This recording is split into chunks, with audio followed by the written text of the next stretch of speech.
no fundo de um vale ou de um monte além.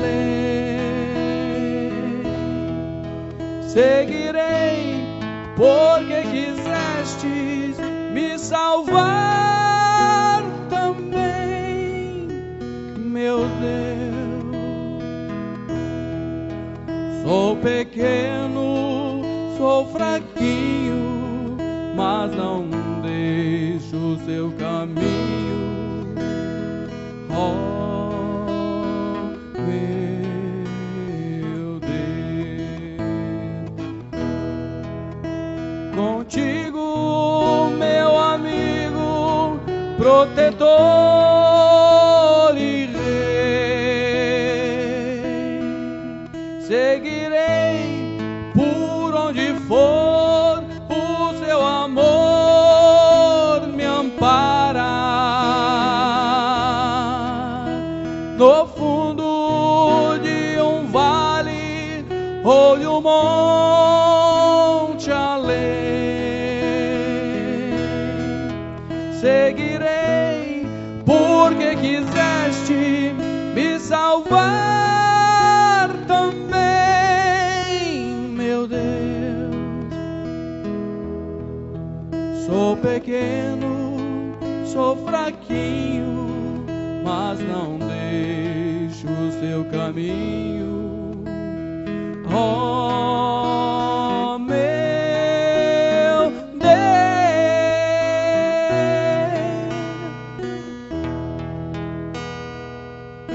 Aleluia. Amém, Senhor.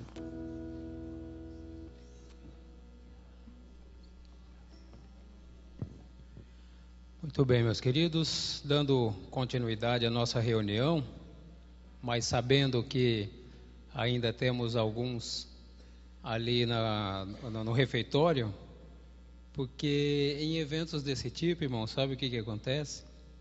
Não é só o aprendizado, é a confraternização também. Então é muito comum, se nós formos lá agora, estão lá conversando o que acharam e do curso anterior e o próximo onde vai ser, e você ouviu dizer, pode tudo, menos fofocar, tá?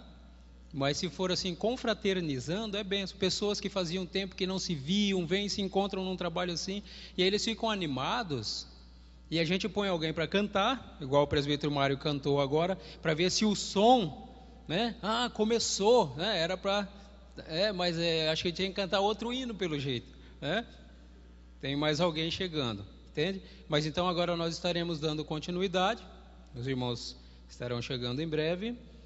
Eu devo saudar com a paz do Senhor, principalmente os que chegaram agora, né? Algumas pessoas que só puderam chegar agora. Então, a estes as nossas boas-vindas. Algumas orientações nós já demos, não vamos repetir agora, porque deixaremos para repetir as orientações na reunião da noite, tá certo? Porque certamente muitos outros irmãos estarão chegando por não terem podido chegar antes. No entanto, já temos aqui, e graças a Deus por isso, o nosso querido pastor Newton Jorge, que é nosso convidado para ser um dos palestrantes. Então, esta aqui será a nossa segunda plenária, que eu repito, a plenária é aquela reunião onde todos os inscritos dos 4 seminários participam todos juntos. Então, essa será a nossa segunda plenária, porque só na reunião da noite é que haverá divisão de classes, ok? Então, daqui a pouco eu já estarei apresentando o pastor, porque agora nós estávamos previstos, vamos lá, onde é que está a nossa, vamos seguir ali, né? A programação ali da página 3, estávamos previstos ouvir o pastor Newton das 17 às 18h30, mas veja, nós já invadimos 20 minutos no tempo dele. Isso quer dizer que, para não ter prejuízo da palavra, esses mesmos 20 minutos vão invadir para frente, ok? Vocês viram que nós somos o Senhor do tempo, né? Invadimos 20, então vamos continuar assim.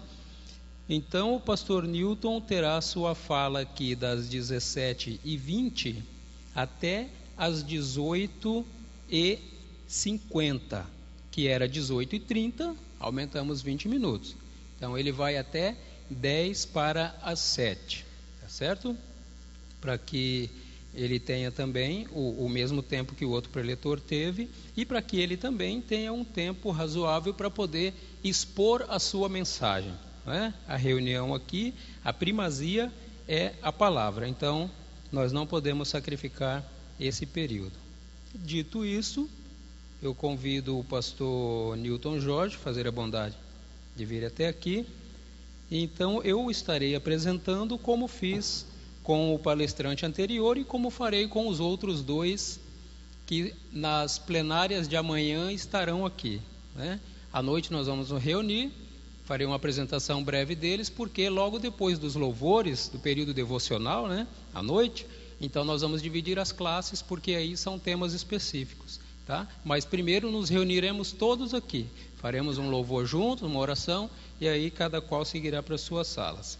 Então nós temos a felicidade de ter conosco aqui, abordando o tema Evangelismo para essa geração. Esse será o tema específico que o pastor Newton vai estar abordando no seu seminário. Aqui ele terá a liberdade de falar o assunto que lhe aprouver, tá? Mas esse é o tema que ele estará abordando durante todo o período, até no domingo, né?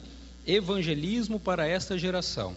Pastor Newton Jorge, que é conferencista, bacharel em teologia pelo Instituto Bíblico Betel Brasileiro, é presidente do... Como é que é a pronúncia aqui agora? Fala letra por letra? Ah, então tá bom. MEEB, Ministério de Ensino e Evangelização Betel, e é pastor na Igreja Assembleia de Deus em Jardim da Penha, Vitória, Espírito Santo. Resumindo, é um vaso nas mãos de Deus que foi enviado para compartilhar conosco a sua experiência, e juntos estaremos aprendendo aqui. O senhor é muito bem-vindo. Aqui está pelo menos parte dos seminaristas, porque muitos só poderão estar à noite, mas com certeza temos aqui pessoas que estão muito ansiosas para aprender, e não só aprender, mas depois procurar colocar em prática aquilo que estaremos aprendendo aqui. Então, pastor Newton, o senhor é muito bem-vindo, e todos nós te desejamos uma ótima aula, em nome de Jesus. Boa noite, meus amados. Que a graça e a paz do Senhor seja sobre nós, amém?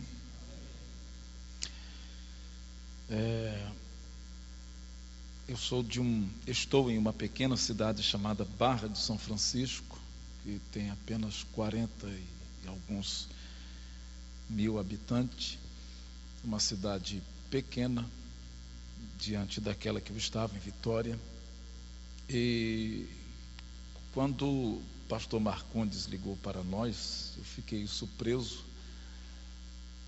de receber o convite, e logo me veio à mente diversas coisas que eu poderia falar por se tratar de um seminário, principalmente de escola bíblica dominical e teológica. E eu disse, eu vou comunicar aquilo que eu tenho feito a minha vida toda, que é a evangelização. Eu não nasci num berço evangélico, não fui criado no evangelho, eu sou oriundo de uma família espírita por parte de mãe, uma ganesa, e assim foi a vida que nós fomos formados e criamos. Porém, havia uma senhora da primeira igreja batista de Niterói, do pastor Fanini, que está com o Senhor, que intercedia crendo na possibilidade de haver um milagre de salvação na família toda. E me envolvi no mundo do crime, das drogas. Sou de 1967 e nos anos 70, 80, com a formação do Comando Vermelho, nós estávamos ali junto com o Ex, Cadinha, Cinco Dedos, Coriço, Navalhada, aquele povo todo. Então, era um outro mundo, um outro tipo de vida. Nunca me entregaram um folheto de evangelização, nunca me pararam na rua para falar que Jesus Cristo me amava, nunca me comunicaram uma verdade celestial. Eu era apenas bombardeado por uma oração que eu não ouvia, mas que Deus ouvia. E graças à oração de minha tia, Jesus me alcançou. No ano de 86, no dia 29 de novembro, em um tiroteio com a polícia, fui desferido com 4 tiros, um de bala dundum na fronte, que apodreceu todo o hemisfério esquerdo do cérebro, dado como morto. Foi notícia, pelo menos estadual, né? Que alemão, traficante do Comando Vermelho, morre. Mas Jesus foi lá, ressuscitou-me e me deu a oportunidade de estar na sua presença. São 25 anos na presença de Deus e 25 anos fazendo aquilo que não fizeram por mim, tentando ganhar alguns para Jesus. E nós estamos na cidade de Barra de São Francisco por um motivo. Nós estávamos muito bem em Vitória, em Jardim da Penha, o filé mignon de Vitória, uma cidade muito bonita e um bairro de excelência, uma igreja rica, de pessoas não apenas de posse, mas de muita estrutura social. E numa convenção que houve, na nossa convenção que houve no Espírito Santo, eu ainda estou ligado a ela, um pastor de Minas veio e disse: eu tenho um campo em Barra de São Francisco, que é do Espírito Santo, e sofri um assalto. Evangelista, que era o co-pastor, levou consigo algumas centenas de ovelhas e também 8 obreiros. Eu estou apenas com 4 diáconos já velhos, e eu estou velho, né? 64 anos, não é 24 anos. Eu estou cansado, estou enfermo, não tenho condições de formar obreiro, estou precisando de um milagre. Se alguém aceitar o desafio para ir me ajudar lá, eu estou aqui esperando no término dessa convenção. E o meu coração queimou por aquilo, mas ao mesmo tempo, nós somos muito agarrados, irmão. Eu falei, eu estou bem aqui, eu não vou para lá não. A baleia vai ter que ser muito grande para me arrancar daqui. E a convenção terminou, e eu cheguei em casa, minha mulher falou assim: houve uma única palavra que mexeu comigo, foi o convite daquele pastor, e eu estou orando. Eu falei assim: não, irmã, essa oração não vai chegar no céu, Jesus não vai ouvir sua oração. E ela continuou orando, e nós nos inquietamos ao pedido do pastor, E eu disse, tá bom, eu vou falar com ele. Conversei com ele, disse, porém eu não posso te oferecer nada. Falei, pastor, a minha vida sempre foi assim, em prol do reino de Deus, porque eu não posso pagar o que ele fez por mim. E ele falou, então tá bom, vou te esperar lá. E nós fomos para Cachoeiro de Itapemirim pregar a palavra do Senhor, subimos a Muqui, e quando eu cheguei em casa na terça-feira, a minha esposa tinha vendido todos os móveis da nossa casa. Você está rindo porque não foi com você. Vendeu todos os móveis, todos. Só sobrou panela, máquina de lavar e as nossas roupas. Eu disse, o que foi? Ela disse, eu estou atendendo o chamado de Deus antes que você se arrependa. E nós partimos, deixamos as coisas numa casa alugada e fomos descansar em Minas, na terra do meu sogro. E quando chegamos lá, percebemos que a dimensão do que tinha para ser feito era muito maior do que imaginávamos. Uma igreja quebrada financeiramente, com apenas 4 velhinhos como auxiliar de trabalho, a juventude toda dispersa, ninguém queria saber de se candidatar a um seminário para estudar, para se tornar obreiro. Ou seja, o diabo fez uma bagunça solene, infernal, mas solene para ele. E eu dou glória a Deus que estamos lá há 3 anos, já estamos com 10 congregações, todas elas estão cheias, sustentamos 4 seminaristas e esperamos a saída deles do seminário para serem levados ao ministério. Estamos sustentando 6 famílias no campo missionário. A igreja está construída toda no mármore, estamos na faixa de 900 e poucos crentes hoje. E eu dou glória a Deus, porque um planta, outro colhe, mas é Deus quem dá o crescimento.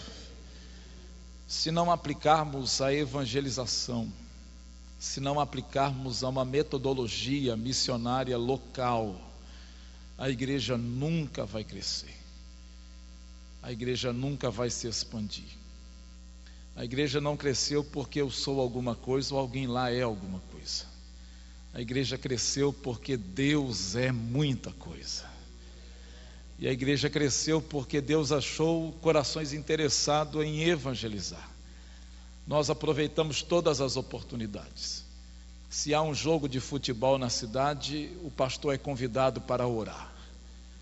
Se há uma reunião solene de festa de políticos, o pastor está lá no meio para orar. Não acontece uma sessão na Câmara se o pastor não estiver lá para orar. A praça é tomada todos os domingos de culto ao ar livre. E durante o sábado nós fazemos culto relâmpagos em toda a cidade, aqueles cultos de 15 minutos, para num começo de rua, prega a palavra, canta um hino, e enquanto deixa uma equipe que sai orando pelas vidas que pedem oração, a outra vai para outra rua e assim vai. O nosso objetivo não é ganhar uma vida, mas ganhar toda a nossa cidade para Cristo. E esse é o meu propósito aqui, propósito de falar sobre evangelismo. Mas como hoje é um tema livre, eu gostaria que você abrisse sua Bíblia para uma reflexão apenas. Livro dos Juízes de Israel, capítulo 1. Nós leremos o verso de número 4 ao verso 7. Juízes, capítulo 1, verso 4 a 7. A minha tradução pode ser diferente da sua, porque é a NVI, mas quer dizer a mesma coisa, ok? Verso 4 a 7 está escrito: quando os homens de Judá atacaram, o Senhor entregou os cananeus e os ferezeus nas mãos deles, E eles mataram 10.000 homens em Bezeque. Foi lá que encontraram Adoni-Bezeque. Lutaram contra ele e o derrotaram. Aliás, e derrotaram os cananeus e os ferezeus. E Adoni-Bezeque fugiu, mas eles o perseguiram e o prenderam. E lhe cortaram os polegares das mãos e dos pés. E então Adoni-Bezeque disse: 70 reis com os polegares das mãos e dos pés cortados apanhavam migalhas debaixo da minha mesa. Agora Deus me retribuiu aquilo que lhe fiz. Eles o levaram para Jerusalém, onde morreu. Eterno Deus, em nome de Jesus, encha a nossa mente de luz, nosso coração de sabedoria, e dá-nos a entender as sagradas letras e compreender, Deus, o que está por detrás dela, não apenas no ensino escriturístico, mas numa revelação espiritual. Nós nos jogamos em teus braços neste momento e te pedimos em nome de Jesus, fala conosco nessa plenária. Troveja a tua palavra no nome de Jesus em nosso meio e desperta os nossos interesses aos interesses celestiais. Que venha o teu reino no nome de Cristo. Amém e amém. Meus amados, o texto ora lido mostra que pós a morte de Josué, capitão e sucessor de Moisés, capitão de Israel, havia muitas terras para serem conquistadas. A tribo de Judá subiu por primeiro para lutar contra os cananeus, que ainda restavam. E no caminho encontraram Adoni-Bezeque e o derrotaram. Tomaram-lhe as cidades e a Bíblia diz o prenderam. E ele foi tratado com barbaridade. Cortaram-lhe os polegares, tanto das mãos como dos pés. Um ato tão cruel que não foi feito a outro rei dominado por Israel. A palavra Adoni é derivada de Adonai, que quer dizer Senhor, enquanto que Bezeque quer dizer dispersão, disseminação, massificação, distorção do crescimento. Quando nós juntamos os nomes, percebemos Adoni-Bezeque como o Senhor da dispersão, da disseminação, da massificação, o Senhor da distorção do crescimento. Ele era conhecido em todo o mundo naquela época. Ele não era um rei qualquer. Cada cidade conquistada por ele era saqueada. E como prova do seu poderio e de sua crueldade, ele mutilava o rei da cidade diante de todo o povo. Bezeque também não era apenas um rei. Com certeza a sua mãe e seu pai colocou este nome por causa de uma das divindades cananeias que se chamava Bezeque, considerado o deus do relâmpago, também conhecido como o Senhor da brecha.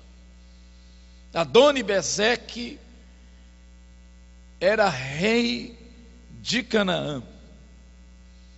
E quando nós olhamos para os cananeus, percebemos que são co-irmãos dos israelitas, porque eles são descendentes de Cão, filho de Noé, que desonra o seu pai, que após descer da arca, cultiva uma vinha, e do fruto da vinha toma o vinho, embriaga-se, e desnuda-se por causa da alegria do vinho. E então Cão chega e chama todos os irmãos para verem o seu pai nu.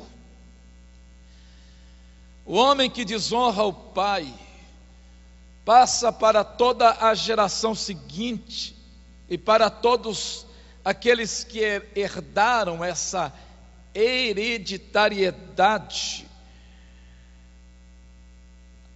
um estigma perverso daqueles que desonram o princípio de autoridade, aqueles que desprezam as coisas sagradas, de maneira que todos os descendentes de Cão são marcados pela maldição de servir sempre. Noé olha para seu filho quando está são, abençoa os outros dois, mas a Cão ele diz: você será sempre servo do seu irmão, porque não cobriu a nudez de seu pai, antes zombou da nudez de seu pai. Ele lança uma mensagem profética sobre seu filho, de que ele e toda a sua geração iria sobreviver de migalhas.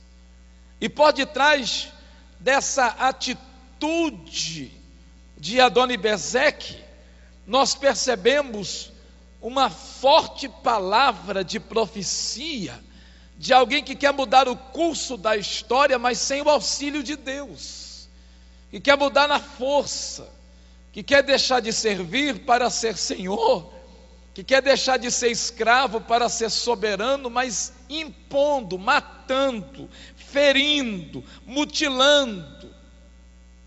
E alguém já disse que história só é mudada quando nós atraímos a presença de Deus para o meio. Porque enquanto a presença de Deus não vem para o meio, nenhuma história pode ser mudada, pode ser transformada radicalmente. Então esse homem, ele quer mudar aquilo que o seu pai lá atrás recebeu como herança profética. Ele não quer viver à beira da mesa de ninguém, nem servindo ninguém, nem sendo servo de ninguém. E como rei ele se opõe mutilando os outros para que esses então passem a servi-lo. Diz: eu vou mudar a profecia, eu vou mudar a maldição. Ao invés de eu servir na mesa, aqueles a quem eu tomar e dominar é que passarão a me servir. E para envergonhar, ele faz isso com as autoridades, com os reis conquistados, com os reis dominados.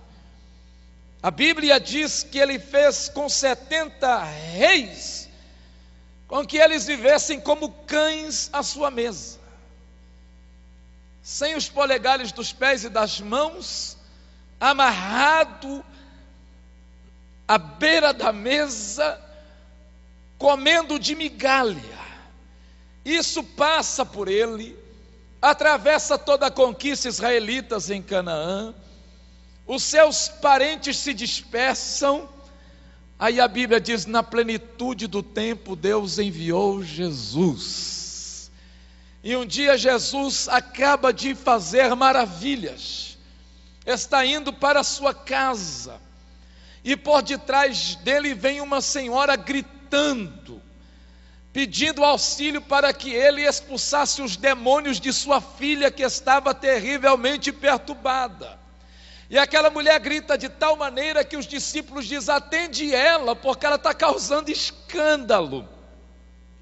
E Jesus olha para os discípulos e nem liga para ela. E então os discípulos questionam novamente porque Jesus não liga para ela.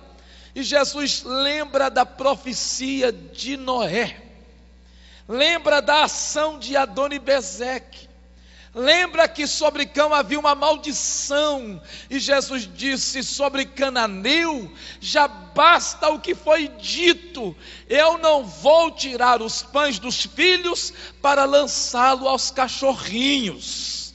São os cananeus que ficam à beira da mesa. O que Jesus estava fazendo não era maltratando-a, não era envergonhando-a. Jesus estava trazendo sobre ela uma lembrança de libertação. Estava dizendo: minha filha, sobre ti está uma praga de Noé, uma palavra profética do seu avô. Mas todavia aquela mulher lança uma palavra de fé e diz: mas os cachorrinhos também comem da migalha. E Jesus olha para a mulher com tanta fé e diz: minha filha, vá em paz, que a tua filha já está liberta. Ou seja, a maldição acabou quando Cristo chega, porque Paulo disse que ele levou no madeiro todas as nossas maldições, se fazendo maldito por nós. Esta mulher não senta no divã, ela não faz quebra de maldição, ela não vai a um congresso de libertação. Uma palavra que Jesus lançou sobre ela quebrou todo o estigma, e aquele demônio foi embora, e a mulher estava liberta para a glória de Deus, e sua filha também. Agora, quando nós olhamos para esse texto bíblico, a gente observa que por detrás disso aí tem um principado, tem a ação de um demônio no mundo espiritual, que entra sorrateiramente para causar malefícios na obra do Senhor, permitindo que alguns dos nossos que saem do seminário e que ingressam no ministério, outros que já estão no ministério, outros que aprenderam como servir a Deus na escola bíblica dominical, e que lá na frente não prosperam, não dão fruto, ao invés de produzirem, se arrebentam.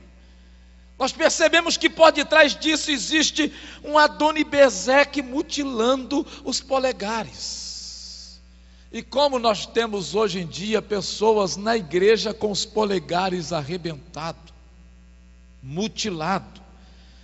Porque quando os polegares são amputados, a primeira coisa que acontece no texto é que as pessoas com os polegares amputados se tornam escravos e comedores de migalhas.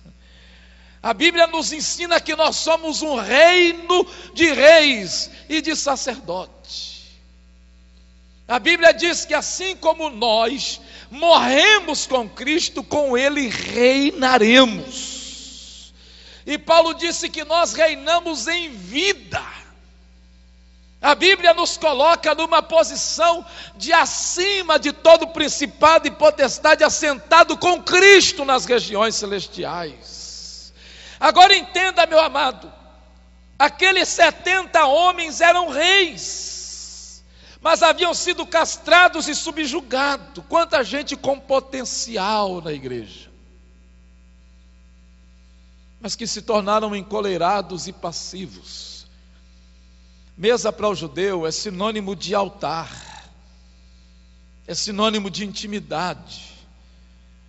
Estar à mesa, vivendo de migalha, é estar subjugado a viver sem juízo e sem vitória. Quando o sumo sacerdote se levantava, a mão direita dele era a mão da bênção, e a mão esquerda era a mão do juízo. Por isso que Moisés colocou 6 homens representando 6 tribos no Monte Ebal e 6 do Monte Gerizim, e diz: olhe para eles, porque quando vocês forem atentos aos mandamentos e estiverem debaixo de ordenança, então a mão direita de Deus os atingirá. Mas no dia em que vocês não atentarem, não seguir os mandamentos do Senhor, a mão esquerda, o juízo de Deus vos pegará. Juízo fala de correção, fala de cuidado, fala de zelo. Quantas pessoas escravas comendo nas mãos de Adoni-Bezeque? Quantos que já não tem mais coroa na cabeça? Estão como Jeremias no livro de Lamentações: ai de nós, porque pecamos, porque a coroa caiu da nossa cabeça. Ou seja, perderam a autoridade real, não desfrutam da intimidade de Deus, estão comendo migalhas. São pessoas tratadas como inferiores, como os desiguais, rebaixadas na sua dignidade. São intimidados, são dependentes, castraram a sua identidade. E o castrar da identidade produz uma espécie de orfandade, de frustração, de esterilidade. Tem muita gente do ministério, infelizmente, mas que vivem ou estão vivendo uma vida de vícios e mais vícios, porque foram castrados os polegares. Pessoas que não são mais e nem sabem mais quem são, que começaram até bem, mas estão desgraçadamente terminando mal. Eu vou dizer algo aqui que eu falarei mais na escola. Se esses evangelistas de televisão depender do dinheiro do meu bolso para manter o programa deles, eles estão perdidos. Porque eu não encontro hoje um televangelista que fale de Jesus. Quando não estão colocando lixo no ventilador em rede nacional, estão lá pedindo dinheiro e pregando para crente. Não falam da cruz, porque tiraram a cruz do meio. Nós perdemos a identidade. As mensagens hoje são paliativas. Os pregadores hoje gritam mais do que fazem surcos na alma do povo. Não se cria reflexões.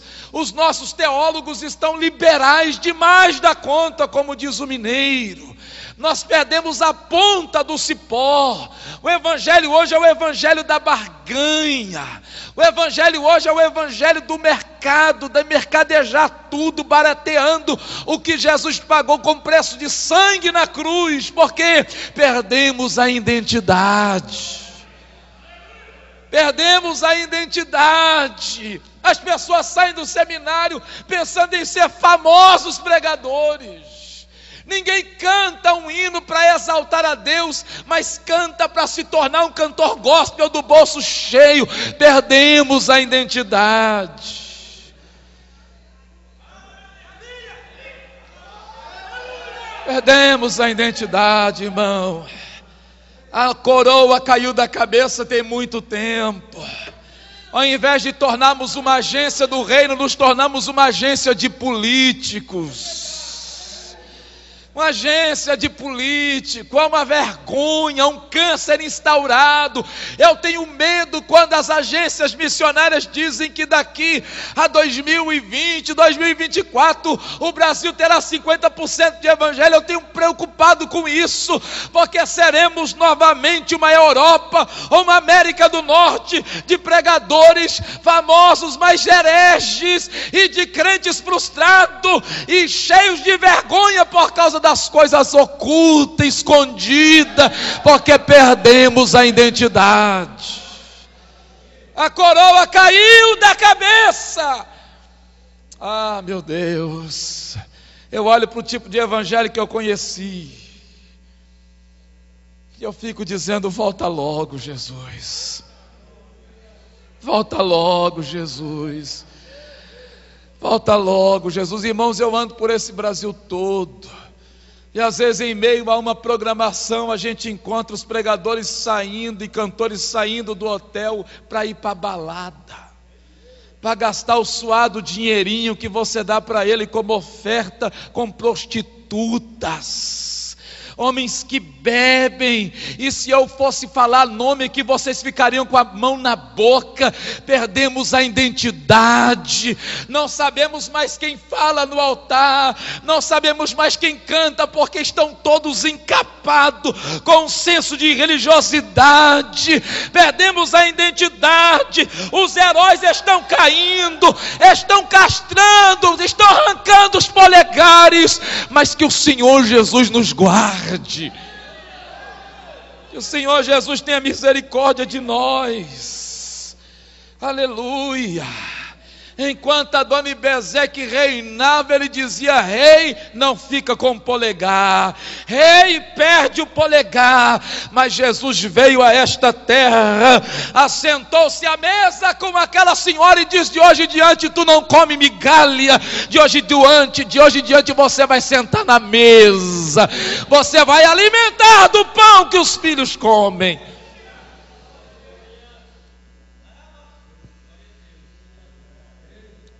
Quando os polegares são amputados, em segundo lugar, nós perdemos a capacidade de lutar. Como é que se segura uma arma em uma guerra sem o dedo polegar? Os reis eram quem ia à frente das grandes guerras. E ele dizia: eu não mato, não vai morrer, mas também não guerreia nunca mais.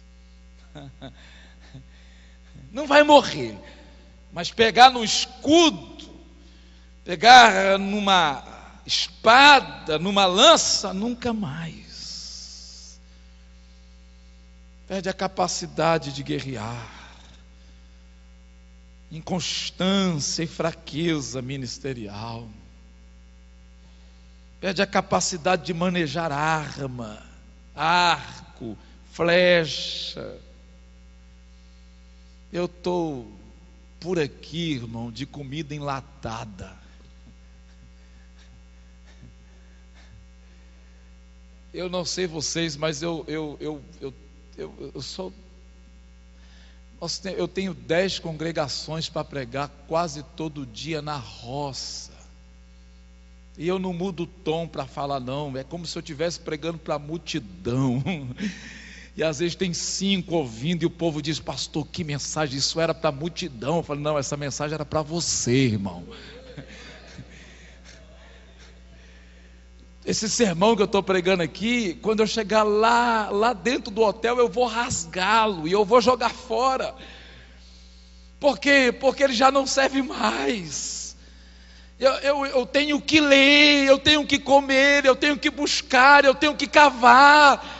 Agora eu fico ouvindo o camarada prega uma mensagem aqui, prega amanhã a mesma ali, prega amanhã a outra lá, pega outra acolá, mesma coisa, não muda. Parece que ele se estagnou naquilo ali. Meu irmão, a gente tem que cavar,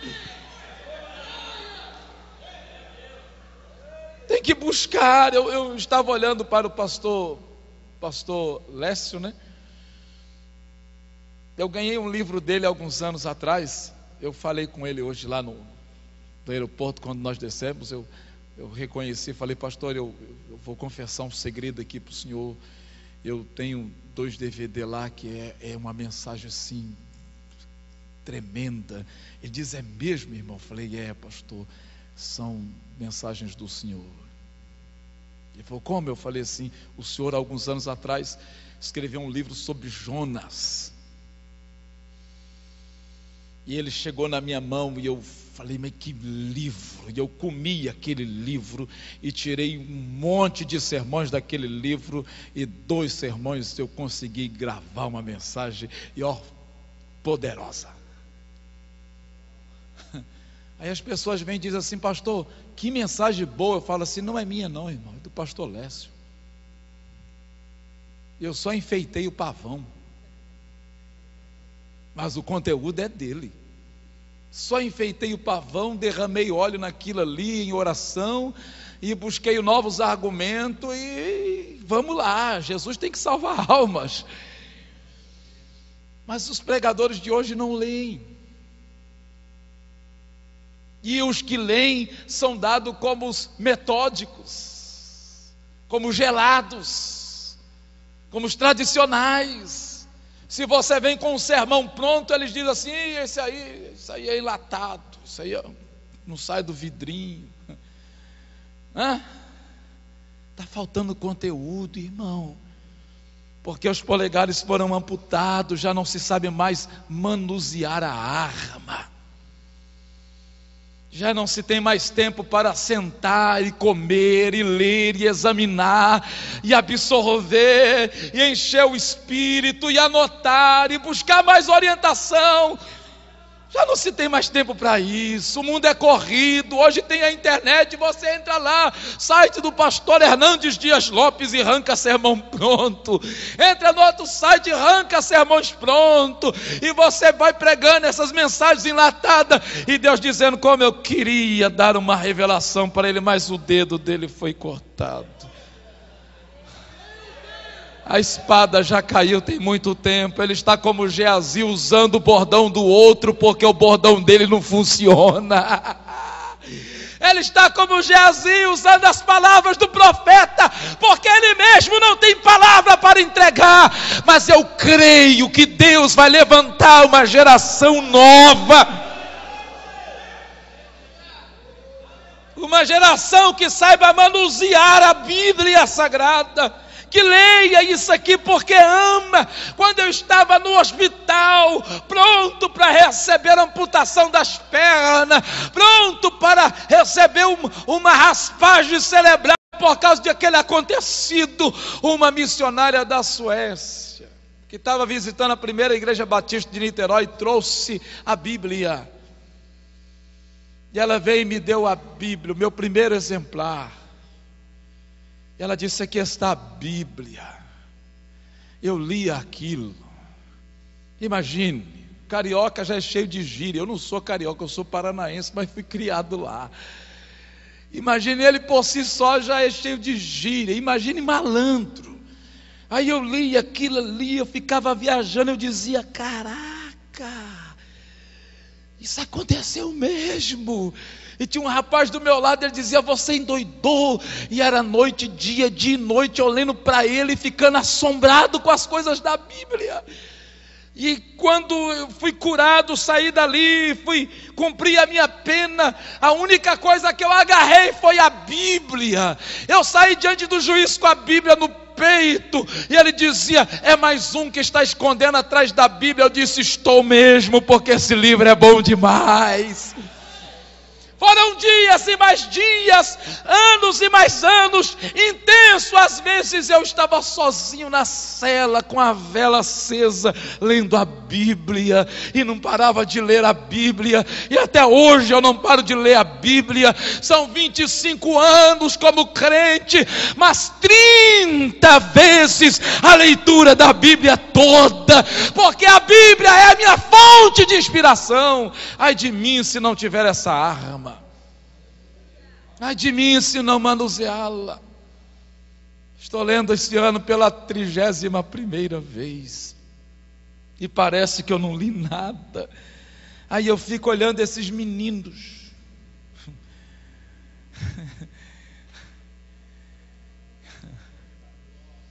que ficam lendo outras coisas, mas não a Bíblia. Porque para pregar o que eles pregam, não pode dizer que está lendo a Bíblia. Diga: como é que é, irmão? Tem espada aí ou o polegar já foi decepado? Diga para esse crente que está do lado, diga: a espada está ainda aí ou o polegar já... Quando nós lemos Efésios 4:11, o que Paulo diz? Alguém lembra? Que a igreja foi dado ministério, e ao todo são 5. Qual é o primeiro? Qual é o primeiro? Apóstolo.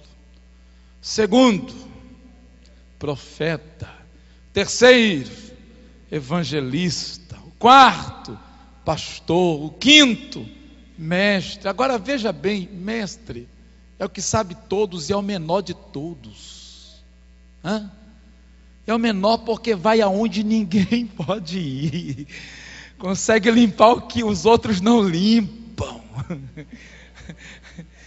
Por que esse é o pastor? Porque é o dedo anelar, é o dedo da aliança. É o que representa o povo. E esse evangelista é porque é o maior, é o que tem a visão ampla. A visão dele vai num campo que os outros não enxergam. Esse é profeta e nunca indica para a cara do outro, indica para cima, dizendo: Deus está falando. E esse aqui é o apóstolo, o enviado, é o evangelista, é o missionário. Quem quer ser missionário hoje, irmão? Quem quer ser evangelista hoje, irmão? Isso não dá dinheiro, isso não dá ibope, isso não dá fama, isso não dá posição. Você envia e ele é esquecido.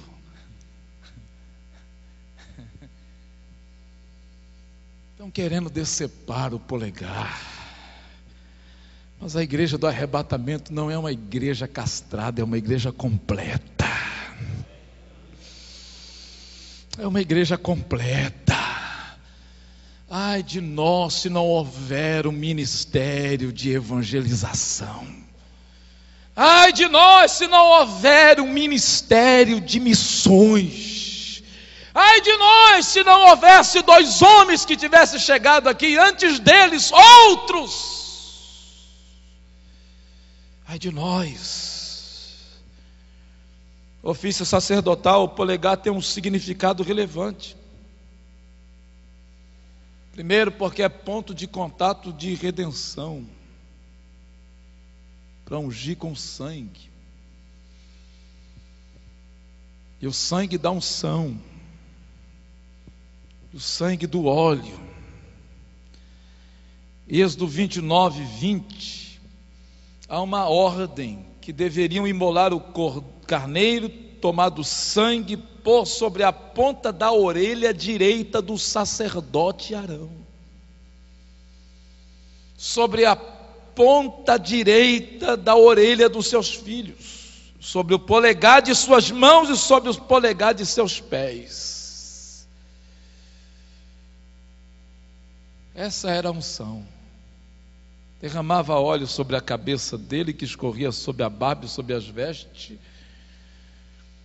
Mas quando fosse colocar a mão, colocava sangue sobre a orelha, sobre o polegar e sobre os pés. Sobre a orelha para discernir quando Deus fala. Sobre as mãos, para onde colocar as mãos, haver a bênção de Deus. E sobre os pés, para que aonde eu entrasse, Deus entra também.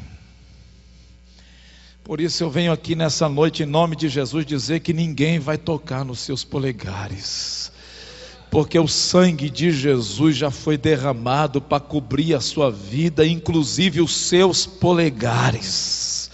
Você não pode ser um sacerdote sem polegar. Você tem que ser um sacerdote com polegar ungido para a glória de Deus.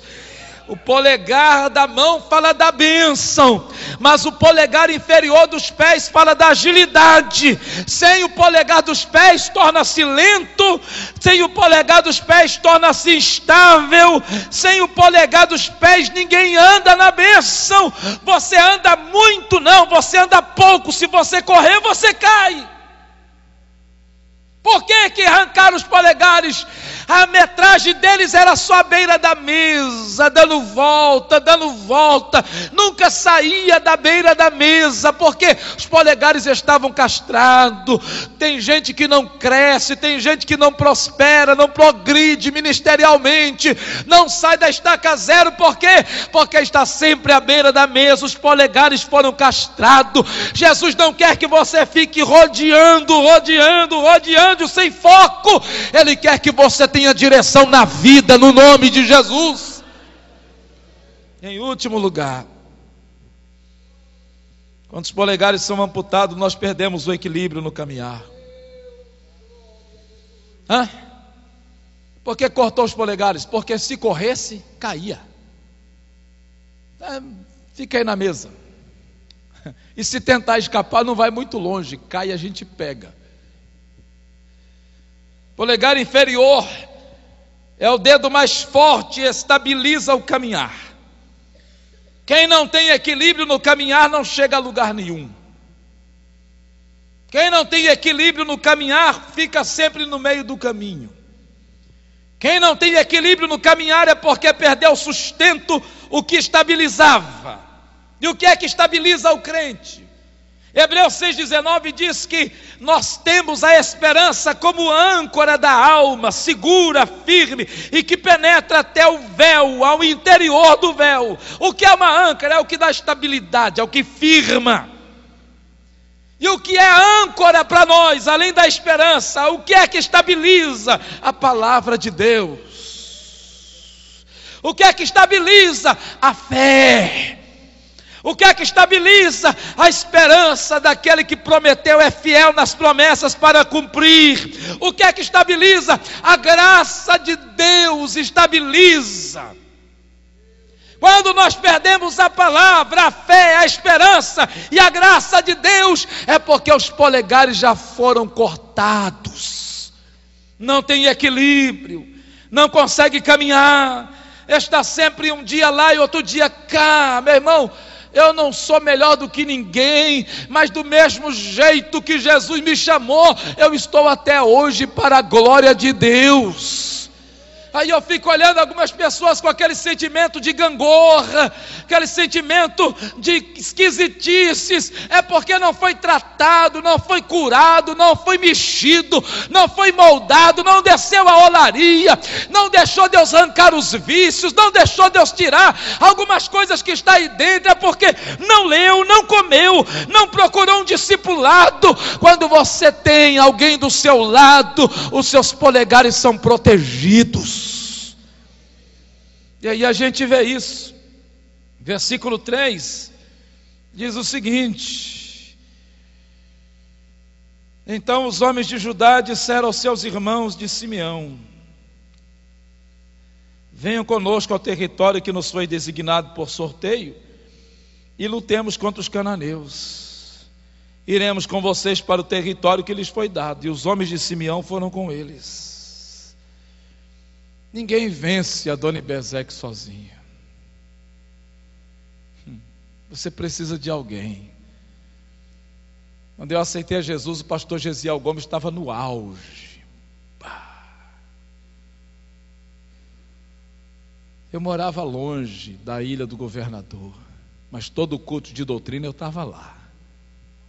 Às vezes acabava o culto, eu voltava para casa a pé, cansado. 2, 3 horas de viagem, mas voltava com a alma saciada.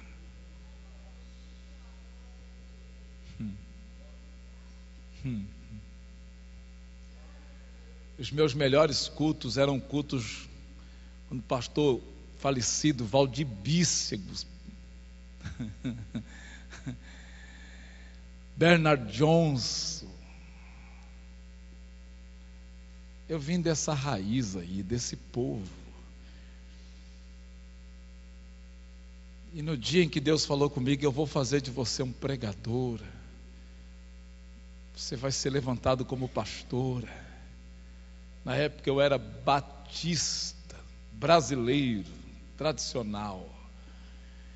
Eu agarrei nas batas do pastor Fanini e disse: eu só solto o senhor no dia que eu sugar tudo que tiver dentro da sua alma. E fui para o seminário. E o seminário que eu estudei, o povo era brincadeira. O dia que eu cheguei lá, os meninos me levaram para um banheiro, colocaram uma bata de batismo, ligaram o chuveiro, colocaram um crucifixo em mim, falaram: reza a Ave Maria, que é o batismo para você entrar no seminário. Falei: você está queimado, meu filho, no nome de Jesus. Eu vim aqui para ser homem de Deus e não ser palhaço de ninguém. E 1 ano depois eu era chefe daquela máfia toda. A gente ia para o monte orar, a gente tirava 2, 3 dias na semana para jejuar, e a gente lia os livros fininhos desse tamanhozinho assim, e depois ficava discutindo sobre aquilo, e pegava fitinhas cassete desses pregadores profundos, e ficava discutindo as mensagens, e a nossa palavra não era: eu vou sair daqui e pegar uma grande igreja, eu vou sair daqui e eu vou ser famoso. A nossa palavra ali era: eu sairei daqui e serei missionário na África, eu sairei daqui e irei servir ao Senhor lá na Bahia, nos cantões dos sertões, ganhando aqueles homens que nunca ouviram falar de Jesus para o céu. Eu vou ser uma bênção na mão de Deus. Se você não procurar alguém e andar sozinho, seus polegares serão amputados. Até hoje, os meninos que a gente discipula lá na nossa cidade, vê que tem potencial, a gente bota debaixo das asas e diz: vem cá, vem aqui, anda comigo, porque Jesus vai te usar. Anda comigo, porque Jesus vai te levantar. Mas você precisa aprender a palavra de Deus. Você precisa estar na escola bíblica dominical. Você não pode faltar ao culto de doutrina, culto de ensino. Você tem que jejuar e orar. Anda comigo. Verso 4 diz que eles dependeram do Senhor. Saíram à guerra, mas Deus lhe deu vitória. Verso 5 diz que mesmo depois de vencido uma guerra, a batalha ainda continuava e eles perseveraram na batalha. Verso 6, esse Adoni-Bezeque diz: o que eu fiz, Deus fez comigo. O que eu fiz, Deus fez comigo. Quem toca no ungido de Deus está tocando no próprio Deus. Não queira ser amputador de dedo de ninguém que Deus levantou, porque senão Deus te arrebenta. Porque senão Deus te arrebenta. Eu quero encerrar falando a vocês de um rapaz. Quando eu fui a Jundiaí auxiliar, havia um moço, filho de pastor, drogado, que era a vergonha da igreja. Ele trazia droga de São Paulo para vender na cidade, traficava. E um dia, orando, na segunda semana, eu vi naquele menino o que eu não vi na vida de ninguém. Eu vi uma influência poderosa. Esse menino, ele entra na roda e alguns segundos depois, toda a atenção da roda do povo volta-se para ele. Eu falei, esse menino é um líder em potencial. E comecei a orar. E Jesus falou assim: eu vou fazer dele um evangelista. Falei, eu vou carregá-lo então, Senhor. E na época nós fazíamos muitas cruzadas e conferências, e para onde eu ia eu levava aquele rapaz. A igreja começou a falar mal de mim. Até o pai dele, que era o meu pastor, disse: você vai manchar seu ministério levando o meu filho com você. Eu disse: não tem problema, eu pago o preço que tiver, mas eu vou vê-lo liberto.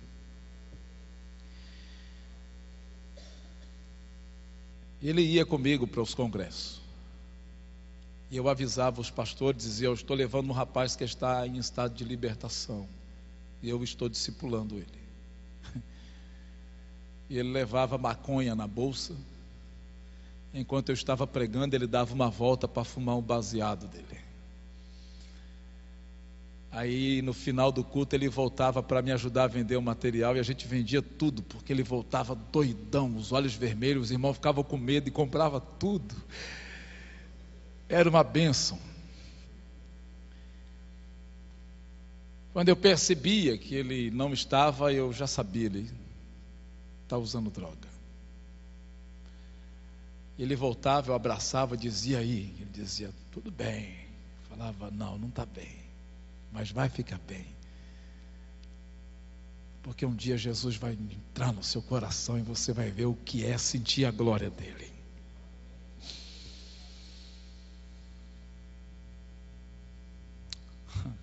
Quantas vezes dentro do quarto de hotel o diabo pegava aquele menino e a gente orava até ele ficar bom, até ele ficar leve, até ficar liberto. Eu me lembro que eu fui pregar em Araraquara e eu levei. Era um congresso de jovens no ginásio. Enquanto nós ministrávamos à tarde um estudo bíblico, ele estava na porta. Eu disse: ele não foi, ele não saiu. Nós voltamos naquela tarde para o hotel e eu dobrei o joelho esperando vir uma direção de unção para o culto da noite. E ele dobrou o joelho junto comigo. Eu falei: tem alguma coisa diferente.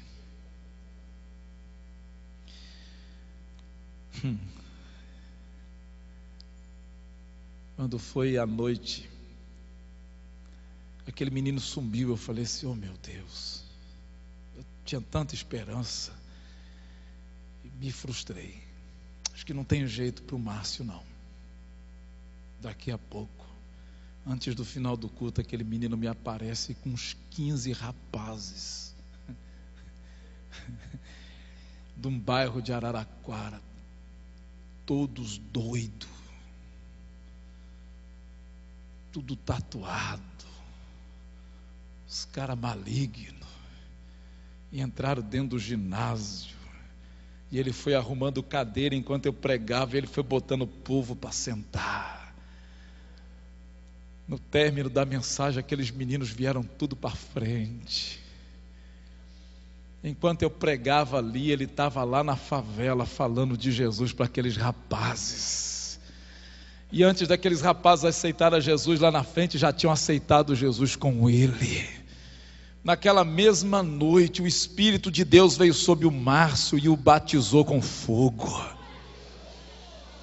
Depois de um tempo nós saímos e o Márcio foi para o seminário, voltou do seminário, foi para outro, terminou o doutorado na América, voltou, hoje está aí pregando no Brasil todo. Trabalha em São Paulo, numa agência poderosa de missões, e Deus está usando ele com muita autoridade. Se não houver alguém para auxiliar, nós teremos futuramente muitos evangelistas com os dedos amputados, porque a geração que nós estamos vendo sendo levantada são gerações de pessoas com distorção do crescimento, pessoas que estão perdendo o foco da graça e da cruz, pessoas que deixaram o evangelho verdadeiro de lado e estão abraçando outro tipo de evangelho. Nós precisamos voltar aos pés da cruz e clamar por essa geração que está sendo levantada agora. Vamos orar, amados. Pai, no nome de Jesus, tem misericórdia de nós, Senhor. Tem misericórdia dos nossos jovens e dos nossos adolescentes, Deus. Tem misericórdia, Deus, dessa nossa juventude, que estão enchendo os nossos seminários, Senhor, que estão ouvindo muitas coisas, Deus, e que de certa forma tem crescido distorcido, Deus, com um evangelho barato, sem cruz, sem renúncias. Tem misericórdia, Senhor. Trabalha no nome de Jesus na vida dos nossos jovens e adolescentes, ó Deus. Mova a tua mão sobre eles para, no nome de Jesus, levantar uma geração com dedos abençoados, com polegares abençoados. Não deixe os polegares, ó Deus, da nossa geração serem amputados, Senhor. Há muito eu tenho ouvido falar, Deus, que essa geração faz parte da geração do arrebatamento. Pelos anúncios e prenúncio da tua vinda, eu tenho crido nisso. Por isso eu te peço, Deus, em nome de Jesus, resgata o evangelho verdadeiro na nossa geração. Expurga esse câncer, Deus, instaurado. Em nome de Jesus, manifesta teu poder e a tua graça. Manifesta, Deus, o teu poder e a tua graça nos nossos jovens, nos nossos adolescentes, nos nossos amados a quem o Senhor tem investido um santo ministério, para que os dedos não sejam amputados, para que os polegares permaneçam intactos. Nos unja com o sangue de Jesus, Espírito Santo. Nos unja com o sangue de Jesus, Espírito Santo. Nos unja com o sangue de Jesus, Espírito Santo. Amém e amém. Reverendo Marcondes. Muito obrigado, meu querido. Vocês viram que no nosso tempo ia até às 18h50, mas no tempo de Deus foi até 18h24. E quem manda mais? É Deus, né? Então é como Ele quer. Vamos cantar, Mário? Um louvor em nome de Jesus. Vamos nos colocar em pé, irmãos, para adorarmos ao Senhor. eu navegarei no oceano do Espírito e ali adorarei ao Deus do meu amor. Eu navegarei no oceano do Espírito e ali adorarei ao Deus do meu amor. Espírito, Espírito, que desce como fogo, vem como em Pentecoste e enche-me de novo. Espírito, Espírito, que desce como fogo, em som de Pentecostes, e enche-me de novo. Eu adorarei ao Deus da minha vida, que me compreendeu sem nenhuma explicação. Eu adorarei ao Deus da minha vida, que me compreendeu sem nenhuma explicação. Espírito, Espírito, que desce como fogo, em som de Pentecostes, e enche-me de novo. Espírito, Espírito, que desce como fogo e vem com Pentecostes